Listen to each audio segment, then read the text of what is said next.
The Meridian Gallery had only been open for 3 months, but it had already become the most prestigious art venue in the city. Its soaring glass walls, minimalist white interiors, and carefully curated exhibitions attracted collectors from around the world. The ground floor café, where we sat for Mom's anniversary lunch, offered views of the main exhibition space, currently featuring an impressive collection of contemporary abstract works. "This place is stunning," my sister Caroline said, admiring the high ceilings. "I'm so glad they opened it. Finally, somewhere sophisticated to eat downtown." My mother beamed. She loved places like this, elegant, cultured, exclusive. For her 45th wedding anniversary, Caroline had organized this lunch at the Gallery Café, inviting the whole family to celebrate. "The art is incredible," my younger sister Jessica added, gesturing toward a large canvas visible through the glass partition. "I read that some of these pieces are worth millions." "Everything here is museum quality," Caroline confirmed. She worked in marketing and loved to demonstrate her cultural knowledge. "The gallery only shows investment-grade art. Nothing cheap or commercial." I sipped my sparkling water and said nothing. The Kandinsky they were admiring was actually worth $8.3 million. I knew because I'd purchased it at auction in London 6 months ago. "Now," Caroline said, pulling out her phone, "let's talk about Mom and Dad's gift. I've been researching and I found the perfect thing. A 2-week Mediterranean cruise. All-inclusive, luxury suite, fine dining. It's $35,000 total." Mom gasped. "Caroline, that's too much." "Not if we all contribute," Caroline said firmly. "There are 6 of us. You two, Jessica and her husband Mark, brother David and his wife Lauren, and me and Tom. If we each pitch in, it's only about $5,800 per couple." "That's very generous," Dad said, looking touched. "You don't have to." "We want to," Jessica interrupted. "You two have done so much for us. You deserve something special." Caroline was typing on her phone. "Okay, so Tom and I will cover our share. Jessica and Mark." "We're in," Jessica confirmed immediately. "David and Lauren?" My brother David nodded from across the table. "Absolutely. Just send us the payment details." Caroline's eyes finally landed on me, sitting at the end of the table, wearing my usual jeans and a simple blouse. And, well, we should probably discuss Natalie's situation. The table went quiet. "What situation?" I asked calmly. Caroline's expression became sympathetic, almost pitying. "Honey, we all know you're struggling right now. The art teaching thing isn't exactly lucrative." "I don't teach art," I corrected quietly. "Whatever it is you do," she waved her hand dismissively. "The point is, we don't want you to feel pressured. If you can't afford to contribute, that's okay. We understand." "She can't contribute to Mom's gift," Caroline announced louder, as if I wasn't sitting right there. "She barely makes rent." Everyone nodded sympathetically. My family had decided years ago that I was the struggling artist, the one who needed help, the one who'd chosen passion over practicality. "Maybe next year, honey," Dad said gently. "When you're more stable financially." I took another sip of water and watched a couple examining one of my Rothkos through the glass wall. They were pointing excitedly, probably reading the placard that explained its significance. "It's nothing to be ashamed of," Jessica added. "Not everyone can afford luxury gifts. You contribute in other ways, like that nice card you made for their 40th anniversary. That was sweet." "Very creative," Lauren agreed, though her tone suggested creativity wasn't particularly valuable. Caroline pulled up a spreadsheet on her phone. "So that's $35,000 divided by 5 couples instead of 6. About $7,000 each. Still very reasonable for what Mom and Dad are getting." "Where does Natalie even live now?" Jessica asked suddenly. "Is it still that studio apartment in the Arts District?" "I think so," Caroline said. "Near all those galleries and coffee shops. Probably not the safest neighborhood." "It's perfectly safe," I said. "For an arts district maybe," David chuckled. "But you should really consider moving somewhere more professional. Maybe get a regular job with benefits. This art thing has been going on for 12 years now? At some point you have to be realistic." Mom reached over and patted my hand. "We just worry about you, sweetie. You're 36 years old. Don't you want stability? Security?" "I have both," I said. "In what sense?" Caroline asked, her tone making it clear she thought I was delusional. Natalie, you don't own anything. You rent a tiny apartment. You drive a 10-year-old Subaru. You wear the same clothes from 5 years ago. That's not stability. Different people define stability differently, I replied. Sure, but objectively speaking, David began. He was interrupted by movement near our table. Marcus Webb, the gallery director, was walking toward us with purposeful strides. He was impeccably dressed in a tailored navy suit, his silver hair styled perfectly. I'd hired him 8 months ago specifically because of his reputation for discretion and excellence. Good afternoon, he said, his voice cultured and professional. Then his eyes found mine and his entire demeanor shifted. He straightened even more if that was possible and gave a small, respectful bow. Miss Blake, I apologize for interrupting your family lunch. The table went silent. It's fine, Marcus, I said. What do you need? Your private collection has been installed in the West Wing as requested. The conservation team finished the climate control calibration this morning. Everything is ready for your viewing. He paused, glancing at my family. I can return later if this is inconvenient. The West Wing, Caroline said faintly. Marcus looked at her briefly, then back to me. Yes, ma'am. The private gallery's on the 3rd floor. Your acquisitions from the Paris auction arrived yesterday, and I thought you'd want to inspect them personally before we finalize the insurance documentation. Paris auction? Jessica whispered. Also, Marcus continued, the curator from the Modern Art Museum called again about borrowing 3 pieces from your collection for their winter exhibition. Specifically, the Basquiat, the Warhol, and the early Hockney. I told them I'd need your approval first. Mom's water glass trembled in her hand. And finally, Marcus said, pulling out his tablet, the city council confirmed the dedication ceremony for the new public sculpture garden. They're very excited about your $12 million donation. The mayor will be attending personally to thank you. $12 million, David said, his voice barely audible. Marcus finally seemed to notice the stunned expressions around the table. I apologize. Am I interrupting a private family matter? No, I said calmly. Marcus, this is my family. Everyone, this is Marcus Webb, the director of the Meridian Gallery. Director, Caroline repeated weakly. A pleasure to meet you all, Marcus said with professional warmth. Miss Blake speaks of you often. She's very proud of her family. Miss Blake, Lauren said slowly. Why is he calling you Miss Blake? Marcus looked confused by the question. Because that's her name. Ms. Natalie Blake, founder and primary benefactor of the Meridian Gallery. The silence that followed was absolute. A waiter approached nervously. Excuse me, Mr. Webb, but there's a situation in the main gallery. A collector is asking about the Calder Mobile and I wasn't sure. Tell them it's not for sale, I said before Marcus could respond. That piece is part of the permanent collection. The waiter blinked at me, then at Marcus. Miss Blake is correct, Marcus confirmed. The Calder stays. Offer to show them the Stella pieces in Gallery 2. Those are available for purchase. Yes, Mr. Webb. Yes, Miss Blake. The waiter hurried off. Jessica found her voice first. You own this gallery? I founded it, I confirmed. The building, the gallery, the collection, all mine. But your... Caroline couldn't finish the sentence. Poor, I supplied. Struggling, barely making rent. Marcus raised an eyebrow. Miss Blake is one of the most significant art collectors and philanthropists in the region. Her personal collection is valued at approximately $47 million. The gallery building itself is worth another $23 million. She also owns 4 other commercial properties downtown. For other properties, David repeated numbly. The gallery was her passion project, Marcus continued, clearly not understanding why this was news to my family. She wanted to create a space where art was accessible to everyone, not just the wealthy. That's why admission is free, and why we do extensive educational programming for schools. Free admission, Mom whispered.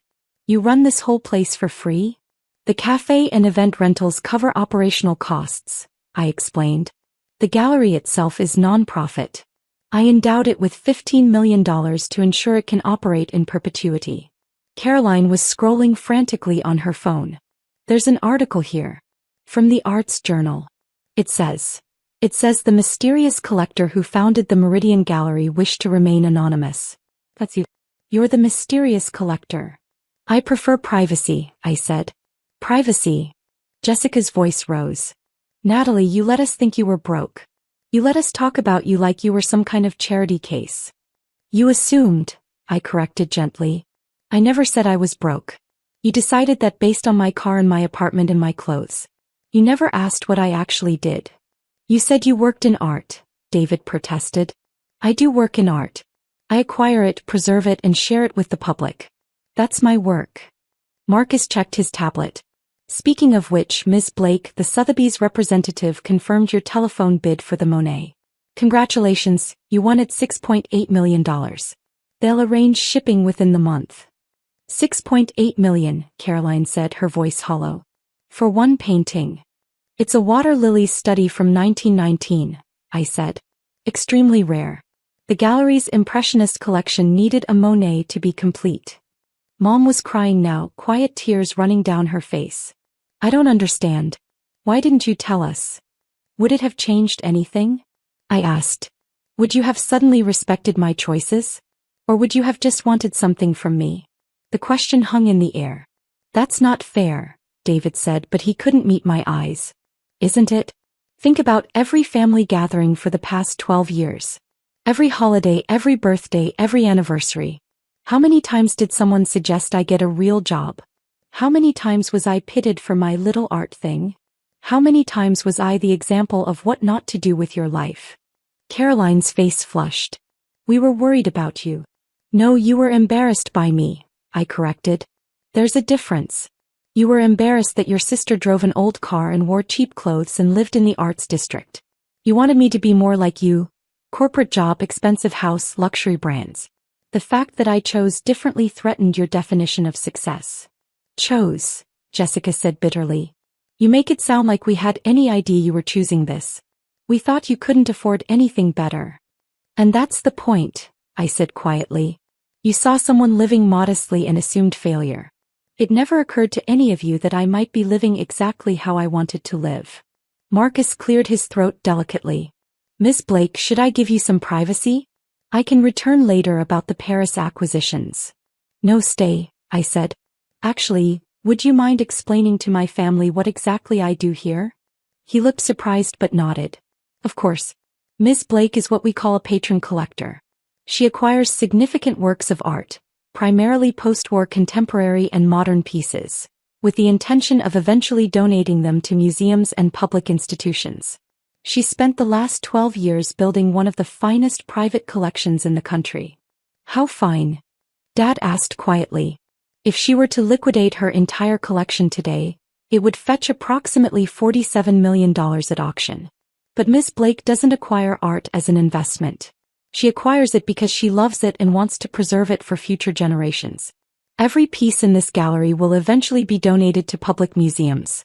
Her collection will educate and inspire people for centuries.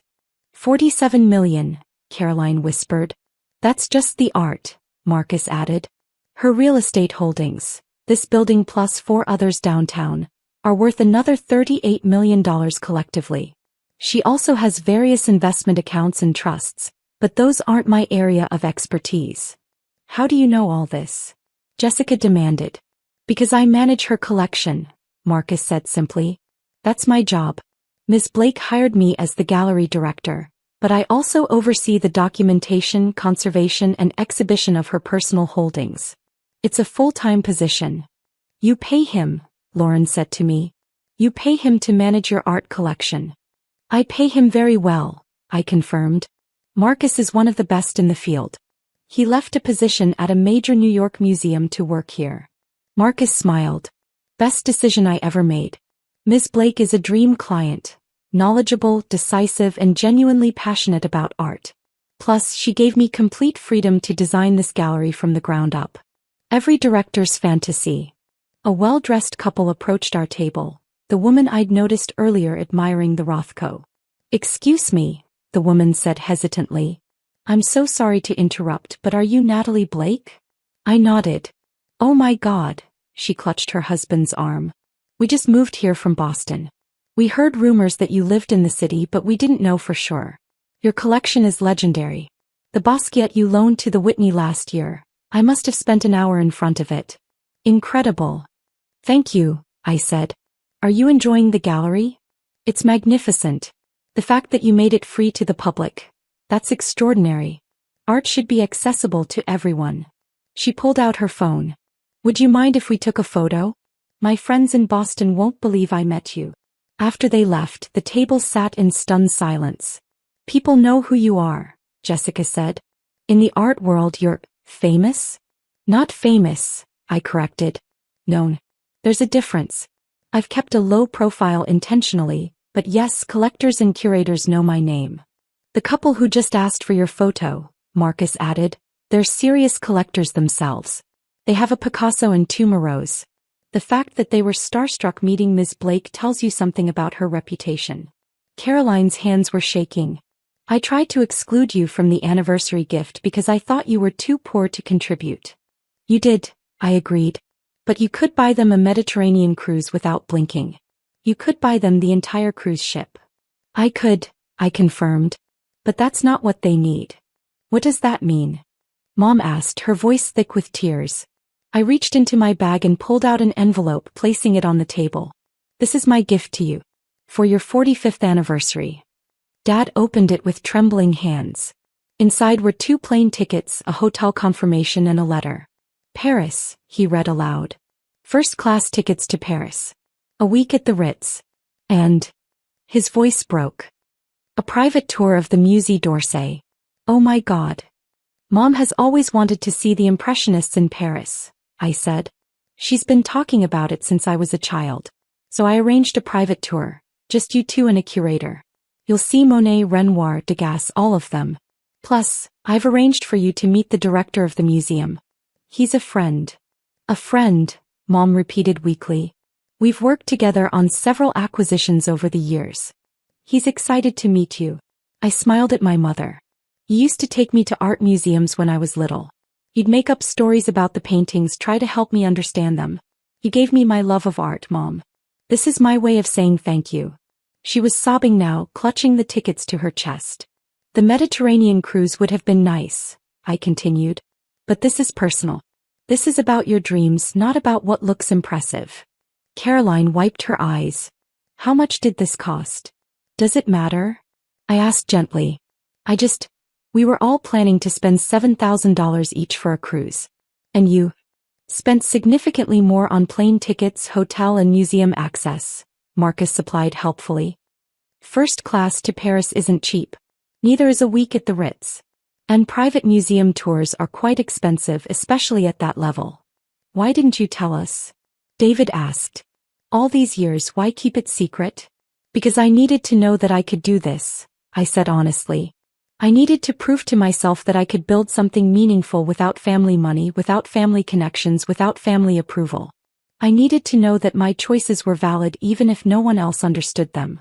But we could have supported you, Jessica protested. We could have been proud of you. Could you? I challenged. Really? Think about it. If I told you 12 years ago that I was dropping out of grad school to become an art collector, what would you have said? If I told you I was spending my savings on paintings instead of a house, would you have supported that? Or would you have told me I was making a terrible mistake? The silence was damning. That's what I thought, I said quietly. You would have tried to stop me. You would have convinced me to be practical, to get a stable job, to save for retirement. You would have meant well, but you would have killed my dream before it could grow.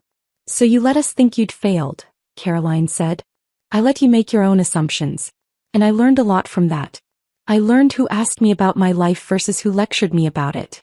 I learned who was curious versus who was judgmental. I learned who loved me for who I was versus who loved the idea of who they wanted me to be. Marcus's tablet buzzed. Ms. Blake, I'm sorry, but the insurance adjuster is here for the Monet evaluation. I really do need you upstairs. I stood up, leaving cash on the table for my lunch. Marcus, go ahead and get started. I'll be up in 10 minutes. After he left, I looked at my family, really looked at them. Caroline in her designer suit. Jessica with her perfect manicure. David with his expensive watch. All of them successful by conventional measures. all of them having wildly misjudged their sister.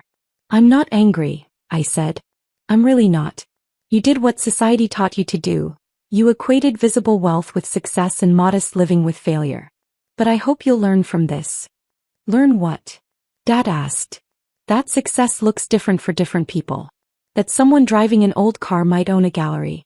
That someone living in a small apartment might have $47 million in art. That you can't measure someone's worth by their clothes or their zip code or their visible wealth." "You're right," Mom said, standing up to hug me. "You're absolutely right, and I'm so sorry. I'm so proud of you, baby. I had no idea you'd built something so beautiful. You raised me to value beauty and meaning over money," I told her. "You did that. This gallery exists because you taught me to love art. But I didn't know. You didn't need to know. You gave me the foundation. I built on it." Caroline hugged me next, crying openly. "I've been horrible to you. For years. And you were succeeding the whole time." "Different kinds of success," I corrected. "Your career matters too. Your life matters too. I'm not saying my way is better. I'm saying it's mine. That's all." "Can we see it?" Jessica asked. "Your collection? The private galleries?" I smiled. "Marcus is waiting for me to review the new acquisitions. Want to come?" They followed me to the elevator and I watched their faces as we ascended to the third floor. The private galleries were climate-controlled, beautifully lit and carefully curated. Each piece had its own space, its own moment. "My God," David breathed, staring at a massive Rothko. "This is museum quality." "It will be in a museum," I confirmed. "In about 20 years. I want to enjoy it first." We walked through 3 galleries, my family silent with awe. When we reached the conservation studio where Marcus was waiting with the insurance adjuster, Dad pulled me aside. "I failed you," he said quietly. "As a father, I should have asked more questions. Should have been more curious about your life." "You didn't fail me, Dad. You taught me to work hard and stay humble. I'm wearing both those lessons right now." He looked at my simple clothes, my lack of jewelry, my practical shoes. "You really don't care what people think, do you?" "I care what I think," I corrected. "That's enough." That evening, after the family left and the gallery closed, I stood alone in the main exhibition space. The city lights sparkled through the glass walls, illuminating the art that surrounded me. Every piece had a story, not just the artist's story but mine. The Kandinsky I'd fought for at auction. The Rothko I'd discovered in a private collection. The Basquiat I'd convinced a family to sell so it could be preserved properly. My phone buzzed with messages from my siblings, each one apologizing, each one promising to do better. But the one that made me smile was from Mom. "Your father and I looked up the Musée d'Orsay tour you arranged. We know what that cost. Thank you for being so generous with us when we were so small with you. We love you and we're learning." "Mom, asterisk." I typed back. "Asterisk, you taught me to dream big. This is me passing that gift back to you. Love you both." Asterisk. Marcus found me standing in the semi-darkness. "Good day." "Educational," I said. "For everyone involved. Your family seemed shell-shocked. They'll recover. And maybe they'll think twice before judging someone by their car next time." He chuckled. "The expression on your sister's face when I mentioned the $47 million. Priceless. I hope I didn't overstep. You were perfect." I looked at the art surrounding us. "Thank you for everything you do here, Marcus.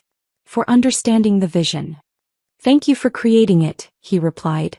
"Not many people would build something this beautiful and give it away for free. Most collectors hoard their art. You share it. Art is meant to be seen," I said simply. "What's the point of having something beautiful if you keep it locked away?"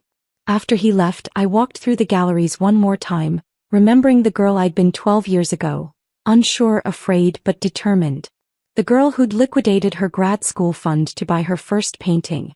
The girl who'd eaten ramen for months to save for her second. That girl had built this.